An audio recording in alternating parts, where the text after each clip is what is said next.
नमस्कार साथियों, स्वागत है आप सभी का आपके अपने YouTube प्लेटफॉर्म पर। तो जब आप आ गए हैं, प्लेटफॉर्म को ढेर सारा प्यार दे रहे हैं, वीडियो देख रहे हैं, चैनल को सब्सक्राइब कर रहे हैं, वीडियो को लाइक भी कर रहे हैं, आपका अपार स्नेह मुझे प्राप्त हो रहा है।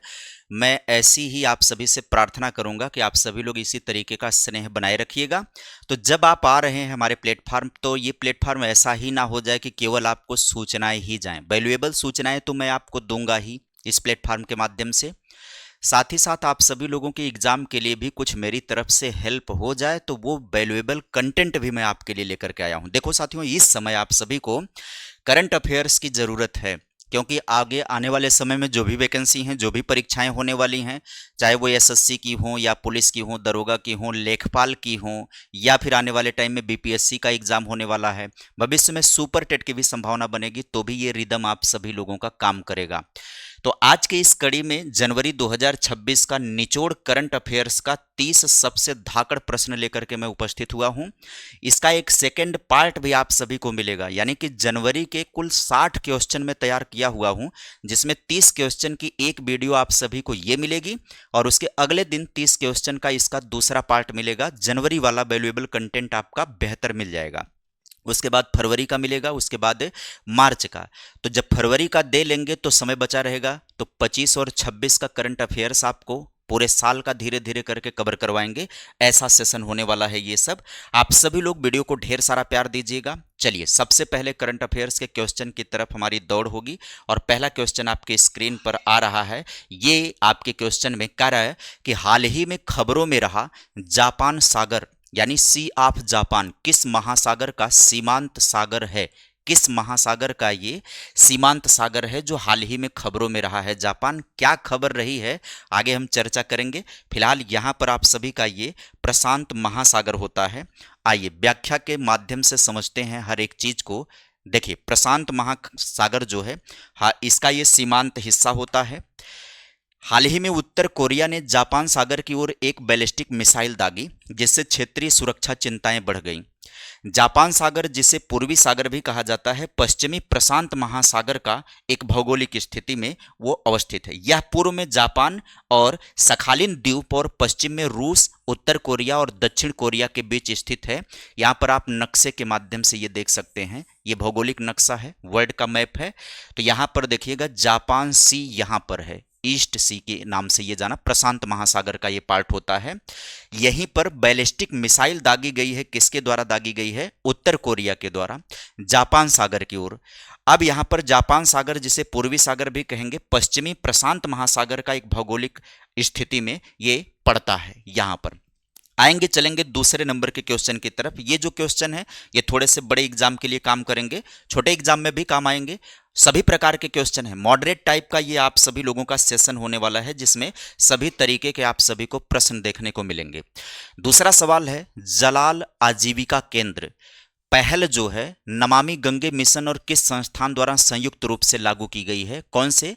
जलाल आजीविका केंद्र। जलाल आजीविका केंद्र की पहल जो है नमामि गंगे मिशन और किस अन्य संस्थान द्वारा संयुक्त रूप से लागू की गई है? विकल्प है ग्रामीण विकास मंत्रालय, भारतीय वन्य जीव संस्थान, नीति आयोग या राष्ट्रीय जैव विविधता प्राधिकरण।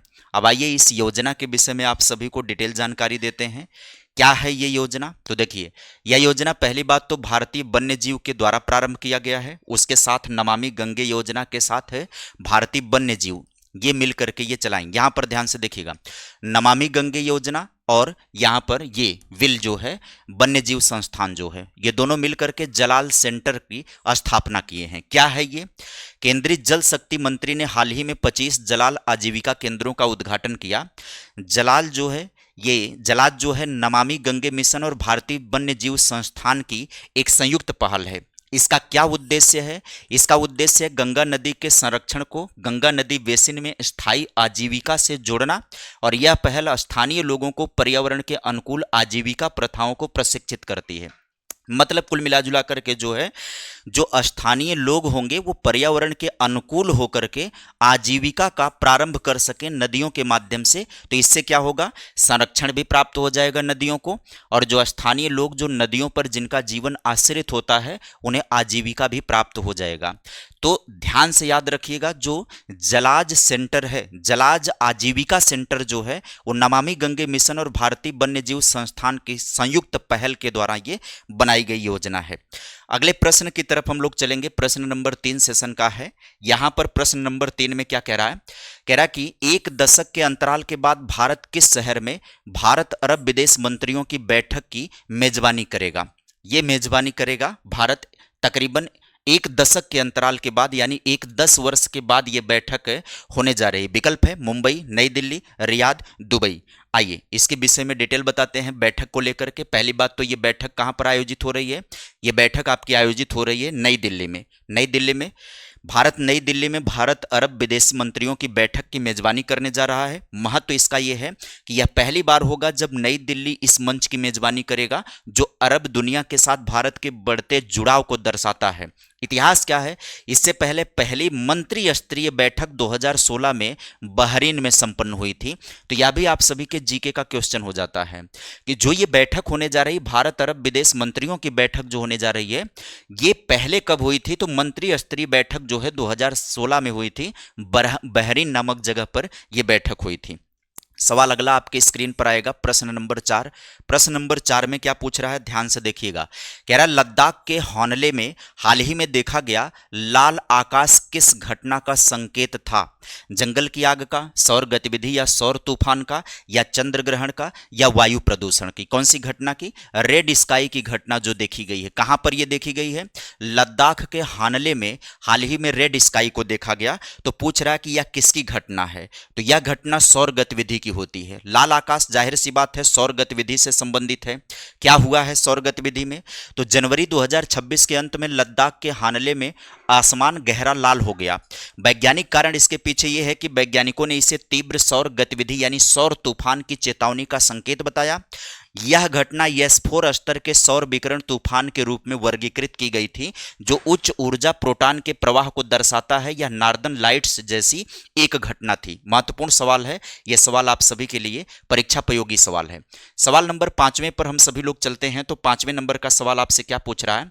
कह रहा है कि इप्सॉस के PCSI इंडेक्स के अनुसार जनवरी 2026 में उपभोक्ता विश्वास के मामले में भारत की विश्व में कौन सा रैंक है? भारत का कौन सा स्थान है? पहला, दूसरा, चौथा? आइए इसके विषय में डिटेल अध्ययन करते हैं कि यह है क्या। पहले तो आप सभी उत्तर प्राप्त करिए। उत्तर में क्या है कि दूसरा स्थान है। इप्सॉस के प्राइमरी कंज्यूमर सेंटिमेंट इंडेक्स के अनुसार जनवरी 26 में उपभोक्ता विश्वास के मामले में भारत दुनिया में दूसरे स्थान पर रहा। तुलना अगर करें तो 30 देशों के सर्वेक्षण में केवल इंडोनेशिया भारत से आगे रहा। स्कोर भारत का क्या रहा? 60.7 रहा, जो आर्थिक आशावाद को दर्शाता है। मतलब ये इंडेक्स किस बात को दर्शाता है?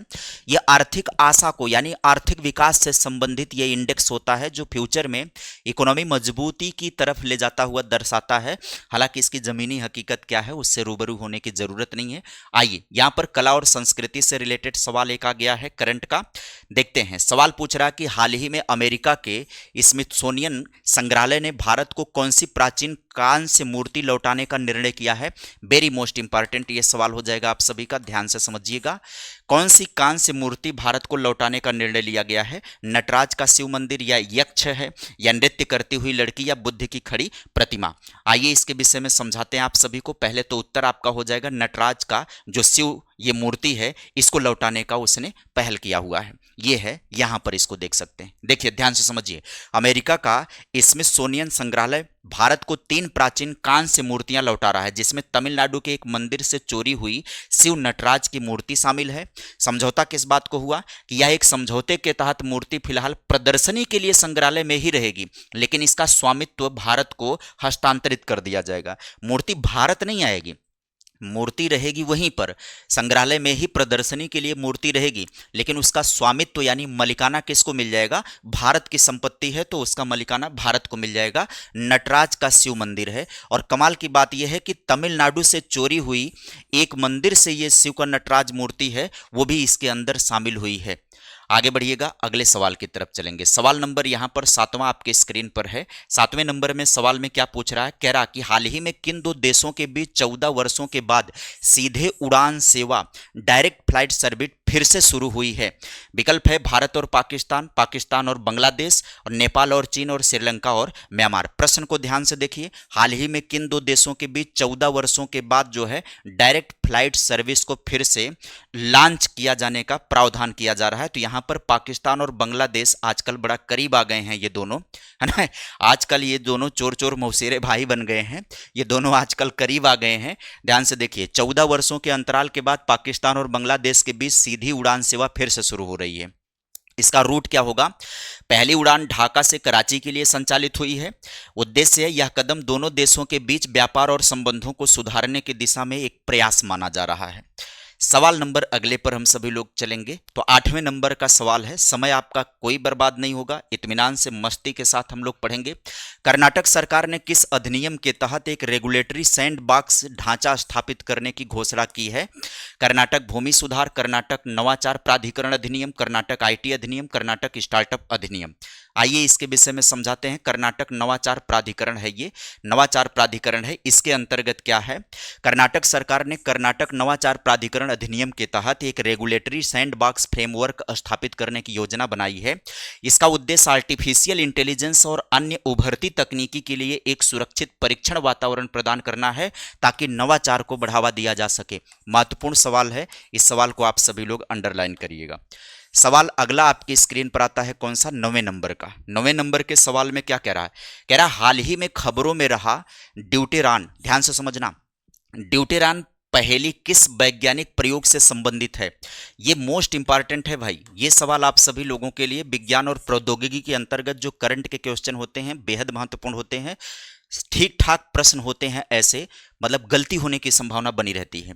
कह रहा है लार्ज हैड्रॉन कोलाइडर, या इसरो मून मिशन, या नासा मंगल रोवर, या डीप सी सबन। यहां पर देखते हैं उत्तर क्या हो जाएगा। तो देखो, लाल हैड्रॉन कोलाइडर, यहां पर इसको ध्यान से समझना क्या है इसका मतलब है। तो ये उत्तर हो जाएगा लार्ज हैड्रॉन कोलाइडर। क्या होता है ये? वैज्ञानिकों ने लार्ज हैड्रॉन कोलाइडर में ड्यूटेरॉन, यानी एक प्रोटॉन और एक न्यूट्रॉन का नाभिक होता है ये, कि जीवित रहने की पहेली को सुलझा लिया है। यह कण अत्यंत नाजुक माना जाता था, लेकिन उच्च ऊर्जा टकरावों में इसके बनने और टिकने की प्रक्रिया ने भौतिक विज्ञानियों को हैरान कर दिया है। तो ये चर्चा का विषय है, याद रखिएगा। प्रोटॉन और न्यूट्रॉन से ये क्या बनता है? ड्यूटेरॉन न्यूक्लियस का निर्माण होता है। ये अभी चर्चा में रहा है जनवरी के अंदर। आगे बढ़िएगा, ये सारी खबरें जनवरी के भीतर की चल रही हैं, जनवरी 2026 की ये खबरें चल रही हैं। आइए, हालिया रिपोर्ट के अनुसार फास्फोरस प्रदूषण किस देश की कृषि के लिए बड़ी अदृश्य समस्या बन गया है? फास्फोरस का प्रदूषण जो है किस देश की कृषि के लिए एक बड़ी समस्या का रूप अपना चुका है? भारत है, चीन है, अमेरिका है, ब्राजील है। यहां पर आप सभी का उत्तर होगा अमेरिका। यहां पर उत्तर आपका कौन सा होगा? अमेरिका होगा। अमेरिका। अमेरिका में कृषि भूमि में फास्फोरस का अत्यधिक उपयोग एक बड़ी पर्यावरणीय समस्या बन गया है, जिसे लेगेसी फास्फोरस कहा जा रहा है। तो ये टर्मोलॉजी आप ध्यान रखिएगा। लेगेसी फास्फोरस क्या होता है? तो इसका प्रभाव क्या होगा कि मिट्टी में जमा हो जाता है और जल स्रोतों को प्रदूषित करता है, जिससे शैवाल प्रस्फुटन जो है जैसी समस्याएं पैदा होकर के मिट्टी की उर्वरा को और पौधे के विकास को प्रभावित कर देता है। आगे बढ़ेंगे, चलेंगे अगले क्वेश्चन की तरफ। यहां पर सवाल आपके स्क्रीन पर आ चुका है, कौन सा? अगला सवाल आपके स्क्रीन पर आ चुका है। थोड़ा सा इसको जूम करते हैं, क्वेश्चन का फॉर्मेट ये छोटा हो गया है, तो हाँ अब ये ठीक हो जाएगा। चलिए, अब सवाल आपके स्क्रीन पर आ गया है। सवाल में कह रहा है कि हाल ही में खबरों में रहा श्री महाकालेश्वर मंदिर मध्य प्रदेश के किस शहर में स्थित है? तो कौन है जो इसका उत्तर नहीं जानता होगा, है ना? बाबा भोले दानी का हर हर महादेव। और आप सभी को ढेर सारी शुभकामनाएं हैं शिवरात्रि की। तो आप सभी को पता है कि महाकालेश्वर मंदिर कहां पर है? उज्जैन में स्थित है। ये महाकालेश्वर मंदिर कहां पर स्थित है? उज्जैन में है। अब ये क्यों खबरों में रहा है? महाकालेश्वर मंदिर में वीआईपी दर्शन के खिलाफ एक याचिका पर सुनवाई करने से इनकार कर दिया गया और कहा कि अदालतें मंदिर में प्रवेश करने के लिए गेटकीपर के रूप में कार्य नहीं कर सकती हैं। यह मंदिर उज्जैन में शिप्रा नदी के तट पर स्थित है और 12 ज्योतिर्लिंगों में से एक है। तो यहां पर ध्यान से समझिएगा, ये जीके का भी सवाल हो जाएगा। महाकालेश्वर मंदिर कहां पर स्थित है? उज्जैन में। कौन सी नदी के किनारे है? शिप्रा नदी के किनारे पर स्थित है। 12 ज्योतिर्लिंगों में से एक है। आगे बढ़िएगा, अगला सवाल आपके स्क्रीन पर आता है, कौन सा? 12 नंबर का सवाल। 12 नंबर के सवाल को ध्यान से देखिए।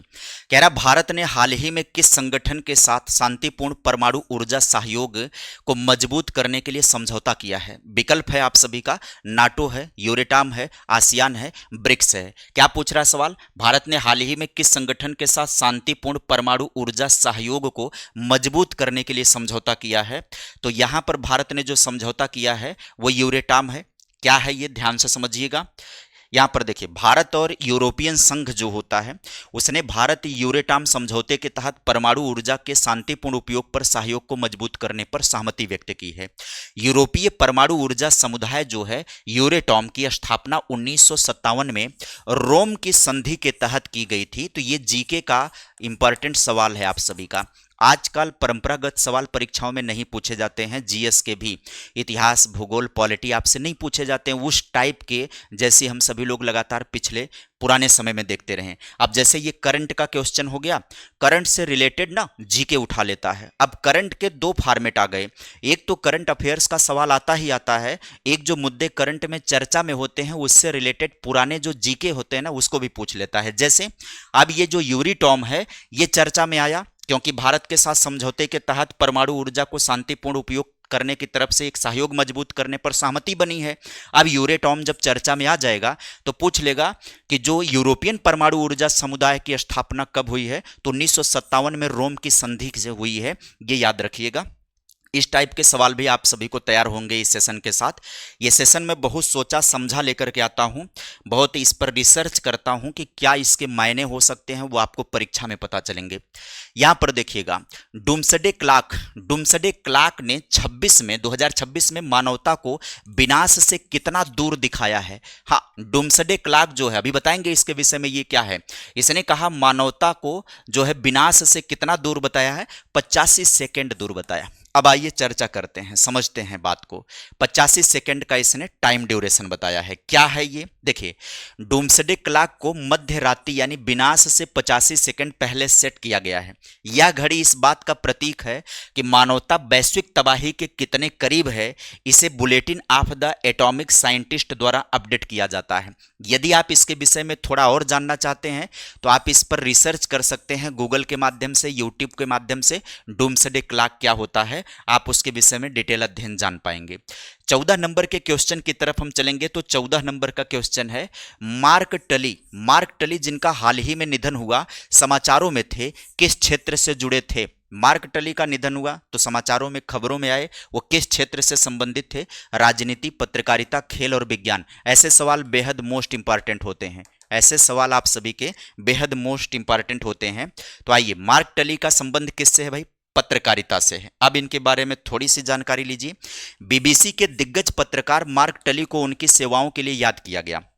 उन्होंने 1971 के युद्ध और 1975 के आपातकाल जैसी प्रमुख भारतीय ऐतिहासिक घटनाओं को कवर किया था। उनकी पत्रकारिता ने भारत की छवि को वैश्विक स्तर पर प्रस्तुत करने में महत्वपूर्ण भूमिका निभाई थी। नाम है मार्क टली। किससे संबंधित है? पत्रकारिता से संबंधित है, पत्रकारिता से, बीबीसी से संबंधित थे ये। आगे बढ़िएगा, कह रहा है किस राज्य सरकार ने वर्ष 26 को कृषि वर्ष घोषित किया? बहुत महत्वपूर्ण सवाल है। किस सरकार ने, कह रहा है कि किस सरकार ने, राज्य सरकार ने 2026 को कृषि वर्ष घोषित किया है? उत्तर प्रदेश, मध्य प्रदेश, पंजाब, हरियाणा।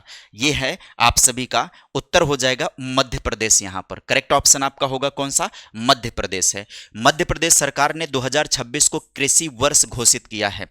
सरकार का उद्देश्य किसानों के कल्याण और कृषि उत्पादकता को बढ़ावा देना है। इस दौरान ई मंडी और अन्य डिजिटल पहलों पर विशेष तौर पर ध्यान दिया जाएगा। तो मध्य प्रदेश ने कृषि वर्ष घोषित किया है किसको? वर्ष 2026 को। अगले सवाल की तरफ अपन बढ़ेंगे। अगला सवाल आपके स्क्रीन पर आता है, ऑपरेशन सह्याद्री चेकमेट, है ना, सह्याद्री चेकमेट किस एजेंसी द्वारा चलाया गया था? यहां पर क्या पूछ रहा है? ऑपरेशन कौन सा? सह्याद्री चेकमेट सीबीआई के द्वारा, प्रवर्तन निदेशालय के द्वारा, राजस्व खुफिया निदेशालय या एनआईए के द्वारा चलाया गया है। तो आइए समझते हैं। जो राजस्व खुफिया निदेशालय है, डीआरआई, इसके द्वारा चलाया गया था। ये राजस्व खुफिया निदेशालय डीआरआई ने ऑपरेशन सह्याद्री चेकमेट के तहत सह्याद्री पर्वतमाला में एक गुप्त मेफेड्रोन लैब का भंडाफोड़ किया। यह नशीले पदार्थों के खिलाफ एक बड़ी कार्रवाई थी। चलिए आगे बढ़िएगा। अगला सवाल आपके स्क्रीन पर आता है, कौन सा? 17 नंबर का सवाल। 17 नंबर के सवाल में क्या पूछ रहा है? कह रहा है वंदे मातरम तटीय साइक्लोथॉन है ना का आयोजन किस बल द्वारा किया गया? बीएसएफ के द्वारा किया गया, सीआईएसएफ के द्वारा किया गया, सीआईआरएफ, यहां पर भारतीय नौसेना। क्या पूछ रहा है यहां पर? ध्यान दीजिएगा, वंदे मातरम तटीय साइक्लोथॉन का आयोजन किसके द्वारा किया गया? तो उत्तर यहां पर आप सभी का हो जाएगा सीआईएसएफ के द्वारा यह प्रारंभ किया गया है। किसके द्वारा? सीआईएसएफ के द्वारा। केंद्रीय औद्योगिक सुरक्षा बल ने वंदे मातरम के 150 वर्ष पूरे होने के उपलक्ष्य में तटीय सुरक्षा जागरूकता पर ध्यान केंद्रित करते हुए इस साइक्लोथॉन को आयोजन किया था। आगे बढ़ेंगे। सवाल नंबर अगला आपके स्क्रीन पर आता है, कौन सा? 18 नंबर का। 18 नंबर के सवाल में क्या पूछ रहा है? कह रहा हाल ही में खबरों में रही पेचोरा मिसाइल किस प्रकार की रक्षा प्रणाली है? बेहद महत्वपूर्ण सवाल है, ध्यान से समझिएगा। यह है, जब विज्ञान और रक्षा प्रणाली के अंतर्गत जाएंगे तो यह सवाल वहां से भी पूछा जाता है। कह रहा सतह से हवा में मार करने वाली, हवा से हवा में मार करने वाली है, सतह से सतह पर मार करने वाली है, या टैंक रोधी मिसाइल है? तो कौन सी मिसाइल है ये? तो आगे बढ़ेंगे। यह मिसाइल है सतह से सतह में मार करने वाली। कौन सी मिसाइल है? सतह से सतह में मार करने वाली है। भारतीय वायुसेना के पेचोरा सिस्टम को हाल ही में अल्फा डिजाइन टेक्नोलॉजिकल लिमिटेड द्वारा अपग्रेड किया गया है। यह सोवियत मूल की सतह से हवा में मार करने वाली मिसाइल प्रणाली है जो 1970 के दशक से भारतीय हवाई क्षेत्र की रक्षा कर रही है। अगले सवाल पर हम सभी लोग चलेंगे। 19 नंबर का सवाल आपके स्क्रीन पर आएगा। कोई समय नहीं लगेगा, कोई समय बर्बाद नहीं होगा। रिकॉर्डेड वीडियो आप सभी को मिलेगा तो आप फटाफट अपना रिवीजन, अपना नोट्स, अपनी चीजें तैयार कर सकते हैं। कह रहा है कि एनपीएस स्वास्थ्य पेंशन योजना, एनपीएस स्वास्थ्य पेंशन योजना किस प्राधिकरण द्वारा शुरू की गई है? आरबीआई, पीएफडी या इरडा या फिर सेबी? यहां पर आप सभी का उत्तर सही होगा। जो एनपीएस है वो पीएफआरडीए द्वारा प्रारंभ किया गया है। किसके द्वारा? पीएफआरडीए के द्वारा प्रारंभ किया गया है। पेंशन फंड नियामक विकास प्राधिकरण ने एक पायलट प्रोजेक्ट के रूप में एनपीएस स्वास्थ्य पेंशन योजना शुरू की है। इसका उद्देश्य पेंशन बचत के साथ साथ स्वास्थ्य संबंधी खर्चों के लिए वित्तीय सहायता प्रदान करना है। आगे बढ़िएगा, अगले सवाल की तरफ चलेंगे। 20 नंबर का सवाल आपके स्क्रीन पर आता है। तो 20 नंबर में क्या कह रहा है? राष्ट्रीय पेंशन प्रणाली के लिए गठित सार्ग समिति का पूर्ण रूप क्या है? यहां पर क्या पूछ रहा है? एसएआरजी किसके लिए गठित है? राष्ट्रीय पेंशन प्रणाली के लिए गठित है एसएआरजी समिति यानी सार्ग समिति का पूर्ण रूप क्या है? आगे बढ़िए, समझते हैं इसको पूर्ण रूप क्या है। तो यहां पर देखिएगा इसका फुल फॉर्म है। इसका फुल फॉर्म क्या है? इसका फुल फॉर्म है strategic asset allocation and risk governance. यहां पर ध्यान से समझिएगा, इसका गठन एनपीएस के तहत निवेश रणनीतियों और जोखिम प्रबंधन की निगरानी के लिए किया गया है। सवाल नंबर अगला आपके स्क्रीन पर आता है, कौन सा? 21 नंबर का सवाल। 21 नंबर के सवाल को ध्यान से देखिए, क्या कह रहा है? कह रहा मीर आलम टैंक जिसे हाल में जीर्णोद्धार के लिए खबरों में देखा गया किस शहर में है? कौन सा टैंक है? मीर आलम टैंक। पिछली कई परीक्षाओं में यह सवाल आ भी चुका है। अभी हाल फिलहाल में जितनी परीक्षाएं हुई हैं जनवरी के पश्चात यह सवाल पूछा गया है। तो मीर आलम टैंक जिसे हाल ही में जीर्णोद्धार के लिए खबरों में देखा गया किस शहर में है? हैदराबाद, लखनऊ, जयपुर या मैसूर में? तो ये कहां पर है? तो ये है हैदराबाद के भीतर। ये कहां पर है? हैदराबाद में है। ध्यान से समझिए, हैदराबाद में है। मीर आलम टैंक हैदराबाद में स्थित एक ऐतिहासिक जलाशय है ना? तो यहां पर ध्यान से समझिएगा, हाल ही में हैदराबाद एजेंसी द्वारा वहां बचाव और जीर्णोद्धार कार्य किए थे, इसके कारण यह चर्चा में रहा है। आगे बढ़िएगा, चलेंगे हम सभी लोग अगले क्वेश्चन की तरफ। अगला क्वेश्चन है कौन सा? 22 नंबर का क्वेश्चन। कह रहा है सिपाही जाला वन्य जीव अभ्यारण्य किस राज्य में स्थित है? सवाल क्या पूछ रहा है? सिपाही जाला वन्य जीव अभ्यारण्य किस राज्य में स्थित है? असम, त्रिपुरा, मेघालय या जनी मणिपुर? तो यहां पर आप सभी का उत्तर हो जाएगा त्रिपुरा में स्थित है। त्रिपुरा में स्थित है, ध्यान से समझिए, कहां पर? त्रिपुरा में। सिपाही जाला जिले में स्थित है। त्रिपुरा का जिला है कौन सा? सिपाही जाला। अगर आपको इसका नाम नहीं याद है तो त्रिपुरा का जिला याद कर लीजिए, सिपाही जाला है। यहां पर स्थित अभ्यारण्य के आधुनिकीकरण के लिए 57 करोड़ रुपए से अधिक की राशि आवंटित की गई है बजट में। यहां पर क्लाउडेड लेपर्ड नेशनल पार्क इसी अभ्यारण्य का एक हिस्सा है। कौन सा? क्लाउडेड लेपर्ड नेशनल पार्क इसी का एक हिस्सा है। तो यह भी एक महत्वपूर्ण क्वेश्चन हो जाता है आप सभी की परीक्षा के दृष्टि से। आगे बढ़िएगा, सवाल आता है आपके स्क्रीन पर कौन सा, 23 नंबर का सवाल। 23 नंबर के सवाल में कहता है प्रतिष्ठित विली रिसर्च हीरोज प्राइज, प्रतिष्ठित विली रिसर्च हीरोज प्राइज जीतने वाले पहले भारतीय कौन बने हैं?